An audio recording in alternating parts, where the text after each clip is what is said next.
Hello everyone, my name is Riddhi. इस lecture में हम लोग पीएसआई और ऑप्शनल की यूनिट 8 डिस्कस करने वाले हैं। यूनिट 8 सिलेबस के हिसाब से है political ideologies, liberalism, socialism, Marxism, fascism, Gandhism, feminism. जिसमें से पॉलिटिकल आइडियोलॉजीज़ हम पढ़ चुके हैं, लिबरलिज्म के कुछ टॉपिक्स हम डिस्कस कर चुके हैं, कुछ टॉपिक्स अभी थिंकर्स वगैरह ये सब हम पढ़ने वाले हैं। अब हम ये देख लेते हैं, जैसे लिबरलिज्म का टॉपिक हम पढ़ रहे हैं तो इंट्रोडक्शन, बैकग्राउंड वगैरह ये सब चीज़ें हम डिस्कस कर चुके हैं। लिबरलिज्म का डायरेक्ट क्वेश्चन आता है तो वो आप सॉल्व कर सकते हो। अब हम ये टॉपिक देखेंगे, जैसे 2018 में ये क्वेश्चन आया था, John Lok is the father of liberalism explain. तो बहुत ही डायरेक्ट क्वेश्चन आया था, तो यही क्वेश्चन भी हम डिस्कस करने वाले हैं। साथ में जो और थिंकर्स हैं लिबरलिज्म से रिलेटेड वो भी हम डिस्कस कर लेते हैं, सो दैट अगर जस्ट इन केस इस साल कोई क्वेश्चन आ जाता है इस टॉपिक पे तो आप लिख पाओगे आंसर।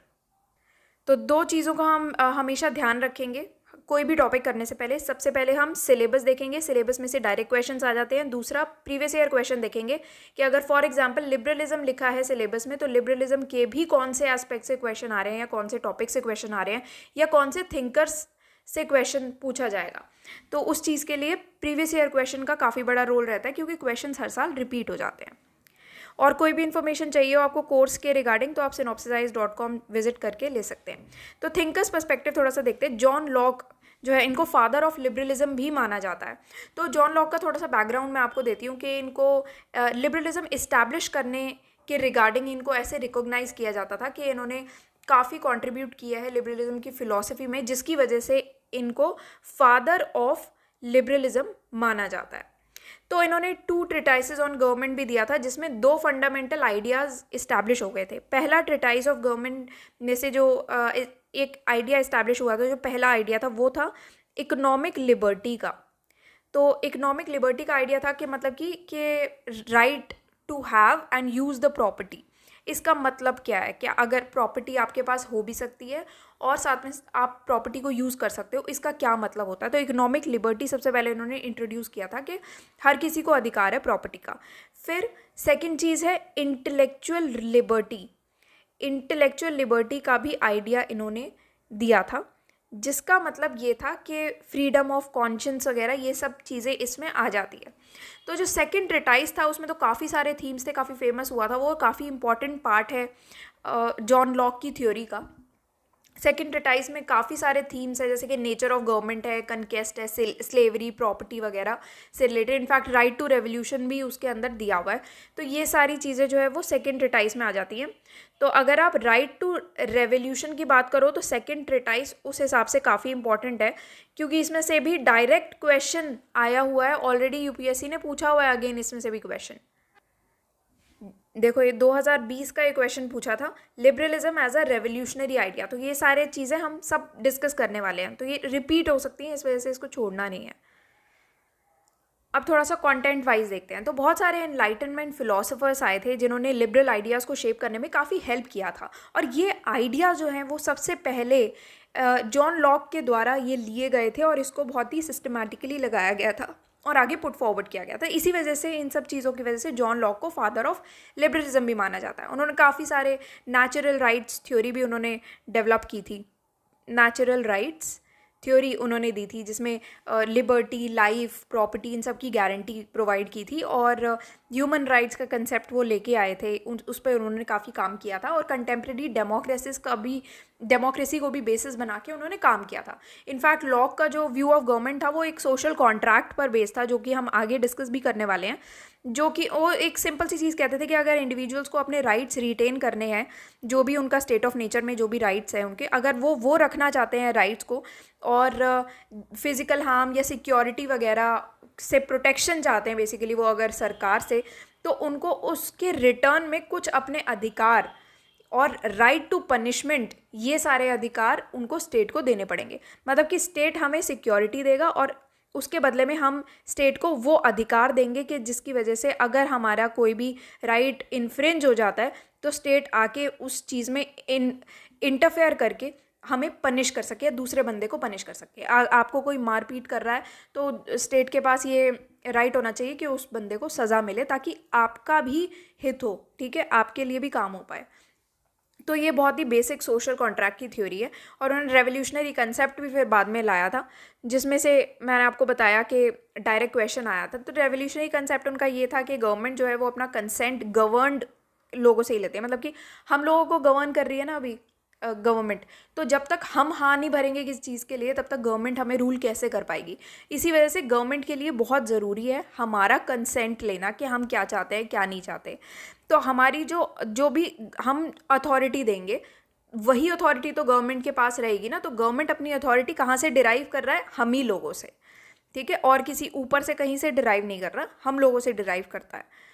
और कैसे चलना है गवर्नमेंट को वो कॉन्स्टिट्यूशन से आ जाता है। इसी वजह से गवर्नमेंट जो है वो ऑब्लाइज्ड है हम लोगों को रिस्पॉन्ड करने के लिए, ठीक है। अदरवाइज सिटीजन्स जो है वो रिवोल्ट भी कर सकते हैं और कोई भी गवर्नमेंट को रिमूव भी किया जा सकता है अगर वो गवर्नमेंट हम सिटीजन्स के नेचुरल राइट्स को प्रोटेक्ट नहीं कर पा रही और नेचुरल राइट्स को प्रोटेक्ट करने में असक्षम है, ठीक है। तो जॉन लॉक ने यही सारी चीज़ें जो है वो उस टाइम पर एडवोकेट की थी। तो जॉन लॉक का ये जो सेकंड ट्रिटाइज था 1690 का, इसमें बहुत सारे ऐसे स्टेटमेंट्स दिए गए हैं जो कि लिबरलिज्म को और ज़्यादा एडवोकेट करते हैं बेसिकली।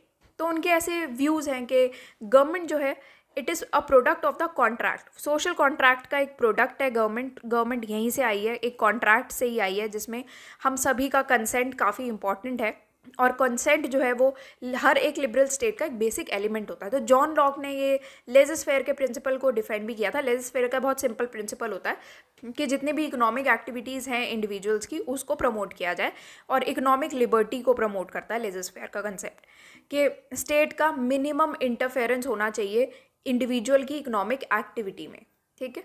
तो जॉन लॉक फाउंडिंग फादर्स हैं क्लासिकल लिबरलिज्म के, जिसको हम नेगेटिव लिबरलिज्म भी कहते हैं क्योंकि ये स्टेट के नेगेटिव रोल को कंटेम्पलेट करता है in the sphere of mutual interaction of individuals, ठीक है। इसलिए इसको नेगेटिव लिबरलिज्म भी कहा जाता है, क्लासिकल लिबरलिज्म। फिर दूसरी चीज़ है कि इनकी जो पॉलिटिकल थ्योरी है ये क्या कहती है कि जब तक हमारा कंसेंट नहीं होता अगेन तब तक गवर्नमेंट कुछ नहीं कर पाएगी। तो गवर्नमेंट जो है वो हमारे कंसेंट के बेसिस पर चलनी चाहिए। इसी वजह से ये government with the consent of the governed को ही फेवर करता है। फिर लॉक ने अपना जो सबसे पहला और जो मोस्ट रिकॉग्नाइज्ड थ्योरीज है प्राइवेट प्रॉपर्टी, उसको भी उसके बारे में भी बात की थी। उन्होंने कहा था एक ऐसी स्टेट जो कि मैन के natural rights of life, liberty और property as well as tolerance वो अपहोल्ड करेगी, वही एक रियल स्टेट मानी जाएगी, ठीक है। वही स्टेट आगे जाके सरवाइव कर पाएगी, उन्होंने ये बात कही थी। तो लॉक ने ये जो लेजिटिमेट गवर्नमेंट का फंक्शन है वो एक्सप्लेन किया था और ये कहा था कि कैसे लेजिटिमेट गवर्नमेंट को आप इललेजिटिमेट गवर्नमेंट से डिस्टिंग्विश कर सकते हो, कि दोनों के बीच का एक डिफरेंस है। तो लॉक के हिसाब से एक जो लेजिटिमेट गवर्नमेंट होगी, जो जायज़ गवर्नमेंट होगी, उसका एक एम होगा कि वो अपने सिटीजन्स की लाइफ, लिबर्टी, हेल्थ, प्रॉपर्टी को प्रिजर्व करके रखे, इनको प्रोटेक्शन प्रोवाइड करे। हमने अगर उनको पनिशमेंट का अधिकार दिया है तो वो उसका मिसयूज़ नहीं कर सकते। अगर हमने उन्हें अपने कुछ अधिकार दिए हैं तो वो एक सोशल कॉन्ट्रैक्ट के चलते दिए हैं कि वो हमें इन रिटर्न कुछ सिक्योरिटी प्रोवाइड करेंगे और हमारे अधिकारों को प्रिजर्व करके रखेंगे। तो लॉक के हिसाब से स्टेट जो है वो उन सिटीजन्स को पनिश करेंगे जो कि दूसरों के अधिकारों को वायलेट कर रहे हैं, जो सिटीजन्स दूसरों के राइट्स को वायलेट करते हैं। तो स्टेट जो है वो पब्लिक गुड की तरफ चलेगा। इवन इफ़ चाहे अगर मान लो 100 लोग खड़े हुए हैं और यहाँ पर एक बंदा कह रहा है कि भाई हमारा गलत हो रहा है, मेरा गलत हो रहा है, और बाकी 99 लोग कह रहे हैं कि अगर आप इसका सही कर दोगे तो हम 99 लोगों का गलत हो जाएगा, तो पलड़ा किसका भारी होगा? जो मेजॉरिटी लोग होंगे। तो पब्लिक गुड की हमेशा बात जहाँ पर आएगी तो वहाँ पर इंडिविजुअल इंटरेस्ट को नज़रअंदाज करके पब्लिक गुड को ऊपर रखा जाएगा हमेशा, ठीक है। चाहे आप किसी एक इंडिविजुअल के राइट को कन्फ्लिक्ट में क्यों ना ला रहे हो, तब भी स्टेट का काम है कि पब्लिक गुड को ही ऊपर उठाना। फिर सोशल कॉन्ट्रैक्ट क्या है? तो सोशल कॉन्ट्रैक्ट मैं ऑलरेडी आपको बता चुकी हूँ कि लॉक ये बिलीव करते हैं कि एक मैन के पास ये पावर होती है कि वो अपनी प्रॉपर्टी, लाइफ, लिबर्टी, एस्टेट को प्रोटेक्ट करके रखे, कि दूसरा कोई बंदा आके उस लाइफ, लिबर्टी, प्रॉपर्टी को, एस्टेट को, ये सब चीज़ों को मतलब हार्म ना करते, ठीक है। तो इसी वजह से लॉ की बिलीव करते हैं कि लोगों के पास कोई सिक्योरिटी नहीं रहेगी अगर गवर्नमेंट ही नहीं रहेगी। तो गवर्नमेंट इसी वजह से काफ़ी ज़रूरी हो जाती है अगर उनके अधिकारों को, सिक्योरिटी को प्रोवाइड करके रखना है। इसी वजह से ये स्टेट ऑफ नेचर के अंडर लोगों का ये काम हो जाता है कि उनको साथ में आके एक स्टेट बनानी ही पड़ेगी इस सोशल कॉन्ट्रैक्ट के अंडर। इंडिविजुअल का कंसेंट इस पे बहुत इंपॉर्टेंट है, चाहे वो एक्सप्लिसिटली हो चाहे वो टेसिटली हो, बट कंसेंट तो इम्पॉर्टेंट है ही। उन्हें कुछ अपनी फ्रीडम सरेंडर करनी ही पड़ेंगी ताकि ये स्टेट की अथॉरिटी को अपहोल्ड किया जाए। तो उनको अथॉरिटी ऑफ द स्टेट को सबमिट करना पड़ेगा और in return, in exchange of that, state जो है इनको कुछ अपने अधिकारों का, इनके अधिकारों को प्रोटेक्ट करके रखेगी, सोशल ऑर्डर मेंटेन करेगी। यही सोशल कॉन्ट्रैक्ट का कोर क्रक्स है। इनफैक्ट इंडिविजुअल्स जो हैं वो तभी स्टेट बनाने के लिए एग्री कर सकते हैं जब उनको लगेगा एक न्यूट्रल जज वहाँ पर बैठा हुआ है जो कि उनकी लाइफ, लिबर्टी, प्रॉपर्टी को प्रोटेक्ट करके रखेगा जेन्युइनली। ऐसा नहीं कि किसी ने, एक पर्सन ए है एक पर्सन बी है, ए ने किसी सी का खून कर दिया, मर्डर हो गया यहाँ पर, तो ए प्रॉब्लम में आ गया ना। बट यहाँ पर अगर स्टेट आके बोले कि नहीं जी हम तो ए को फेवर करेंगे और बी जाए भाड़ में, ठीक है, तो ए को फेवर करके हम बी को सज़ा दे रहे हैं, तो यहाँ पर ये तो गलत हो गया ना, अनफेयर हो गया। तो जब तक आप एक न्यूट्रल जज नहीं बैठा होगा तब तक ही ये इंडिविजुअल्स कहेंगे कि अगर आपने न्यूट्रल जज बिठा दिया तभी हम एक स्टेट फॉर्म करेंगे, ताकि हमें भी एक श्योरिटी हो जाए कि हाँ हमारी लाइफ, लिबर्टी, प्रॉपर्टी प्रोटेक्टेड है। तो उनका ये जो 2 ट्रेटाइसेस है 1690 का जो ये था, इन्होंने लिखा था, काम था इनका, तो लॉक ने उसमें ये कहा था कि एक पॉलिटिकल सोसाइटी को क्या एक्चुअली कॉन्स्टिट्यूट करता है। एक group of free individuals constitute करते हैं जो कि एक एग्रीमेंट पर बंधे हुए हैं या एग्रीमेंट पर बेस्ड हैं, जिनका काम है कि यूनाइट करके और ये सोसाइटी को ढंग से चलाना, ठीक है। तो कंसेंट ऑफ द इंडिविजुअल और consent of the free individuals पर बेस्ड है। ये अग्रीमेंट ही सोशल कॉन्ट्रैक्ट कहता है। आप हमें कुछ अपने अधिकार दो, ठीक है, तो हम आपको प्रोटेक्शन प्रोवाइड करते हैं। बहुत सिंपल एक एक्सचेंज फॉर्मूला पे चल रहा है। फिर नेक्स्ट है यूटिलिटेरियनिज्म। यूटिलिटेरियनिज्म बहुत ही सिंपल प्रिंसिपल्स पे चलता है कि for the public good, maximum number of people का हैप्पीनेस पे चलता है। ज़्यादातर लोग खुश रहने चाहिए, तो वही चीज़ को आप अपहोल्ड करोगे, वही सेम वैल्यू सिस्टम चलेगा। तो लेट 18th और अर्ली 19th सेंचुरी में बेंथम, जेम्स मिल और फिर जेम्स मिल के जो बेटे थे जॉन स्टुअर्ट मिल, जेएस मिल, जिनके बारे में हम आगे पढ़ेंगे, तो उन्होंने क्लासिक इकोनॉमिक प्रिंसिपल्स अप्लाई किए थे पॉलिटिकल स्फेयर में। इन्होंने डॉक्ट्रिन ऑफ यूटिलिटेरियनिज्म ये लेके आए थे, जिसका मतलब ये होता है कि अगर किसी चीज़ की कोई वैल्यू है तो वो तभी है जब वो मैक्सिमम नंबर ऑफ पीपल को हैप्पीनेस प्रमोट करेगी या फिर उनके लिए यूज़फुल रहेगी, तभी वो चीज़ की वैल्यू मानी जाएगी या वो चीज़ वैल्यूएबल मानी जाएगी। तो उन्होंने कहा था कि हर एक लेजिस्लेशन का जो ऑब्जेक्ट है वो ये होना चाहिए, एक ही ऑब्जेक्टिव पे सबको चलना चाहिए कि ज़्यादातर लोगों की हैप्पीनेस को हम प्रमोट करें। जेएस मिल के बारे में हम पढ़ लेते हैं। तो जेएस मिल ने लिबरल थॉट को काफ़ी डोमिनेट किया था 19th सेंचुरी में। बहुत सारे उन्होंने लिबर्टी रिलेटेड आइडियाज़ दिए थे, including harm principal, free will, despotism of custom, experiments in living, utilitarianism, market place of ideas, electoral reform, बहुत सारे ऐसे आइडियाज़ उन्होंने दिए थे। तो लिबर्टी के ऊपर उन्होंने काफ़ी काम किया था, बात की थी। इनफैक्ट काफ़ी इनका तो ऑन लिबर्टी काफ़ी फेमस है, उनका जो वर्क है ऑन लिबर्टी, अगर किसी ने पढ़ा हो तो। अदरवाइज़ इसमें से काफ़ी क्वेश्चंस आए हैं, हमने अलग अलग यूनिट्स में भी काफ़ी क्वेश्चंस पढ़ चुके हैं। पुराने लेक्चर्स आप देख सकते हो, बिल्कुल सारे लेक्चर्स पढ़े हुए हैं प्लेलिस्ट में, वहाँ पर डायरेक्ट क्वेश्चंस भी बताए हुए हैं मैंने। इनफैक्ट जेएस मिल के ऊपर तो वर्ड टू वर्ड भी क्वेश्चंस रिपीट हुए हैं, जबकि 3-4 साल direct word to word questions repeat हुए हैं। इस वजह से बहुत इंपॉर्टेंट है ये टॉपिक। तो अब अगर आप वैसे देखो तो किसी भी थ्योरिस्ट ने इतना कंट्रीब्यूट नहीं किया लिबरलिज्म में जितना जेएस मिल ने किया है। उनका एक ऐसे है ऑन लिबर्टी का, जिसमें वो कहते हैं the worth of a state in the long run is the worth of the individuals composing it. ये खुद ही अपने आप में ये जो लाइन है, ये 4 साल तक, मेरे ख्याल में 3 या 4 साल तक लगातार अपने आप ही, मतलब ये पूछी गई, वर्ड टू वर्ड पूछी गई है, मतलब इसमें कुछ भी चेंज नहीं है इस लाइन में, वर्ड टू वर्ड ये लाइन रिपीट हुई है, यूपीएससी ने पूछा है। तो देखो टॉपिक्स तो वही रहते हैं, यूपीएससी मोर और लेस वहीं से पूछेगा। और 40 साल एक बहुत बड़ा टाइम होता है। हमने पिछले 40 साल के सारे क्वेश्चन आंसर और सारे टॉपिक्स, सिलेबस के टॉपिक्स और जो प्रोबेबल क्वेश्चंस बनते हैं जो आ सकते हैं एग्जाम में, वो सारे भी कवर किए हैं। तो इस वजह से ये काफ़ी इंपॉर्टेंट हो जाता है। तो JSML ये कहते हैं कि अगर आपको कोई इंडिविजुअल की फ्रीडम को, राइट्स को प्रोटेक्ट करके रखना है तो उसको आपको स्टेट की कोअर्जन से ही प्रोटेक्ट नहीं करना पड़ेगा, बट सोशल कोअर्जन से भी प्रोटेक्ट करना पड़ेगा। मतलब स्टेट ही ज़ोर ज़बरदस्ती नहीं कर सकती, सोशली भी उनके साथ ज़ोर ज़बरदस्ती हो सकती है। इसी वजह से इंडिविजुअल के राइट और फ्रीडम को प्रोटेक्ट करके रखना काफ़ी ज़रूरी हो जाता है। JSML ने लिबरल थ्योरी को डिफेंड किया है, क्लासिकल लिबरलिज्म को डिफेंड किया है कि यही एक करेक्ट पॉलिटिकल फिलॉसफी है, और यूटिलिटेरियनिज्म के ग्राउंड पे उन्होंने डिफेंड किया था कि ज़्यादातर लोगों की आपको हैप्पीनेस देखना पड़ेगा, कि अगर एक स्टेट जो है वो किसी के लीगल राइट्स को या फ्रीडम को रिस्पेक्ट करती है तो तभी वो स्टेट चल पाएगी और वो टोटल हैप्पीनेस प्रोड्यूस कर पाएगी। अदरवाइज जो स्टेट किसी के लीगल राइट्स टू फ्रीडम को रिस्पेक्ट नहीं करती है, उनके फ्रीडम के अधिकार को, उनकी लिबर्टी के अधिकार को अगर रिस्पेक्ट नहीं करती है तो वो स्टेट नहीं चल पाएगी लॉन्ग रन में।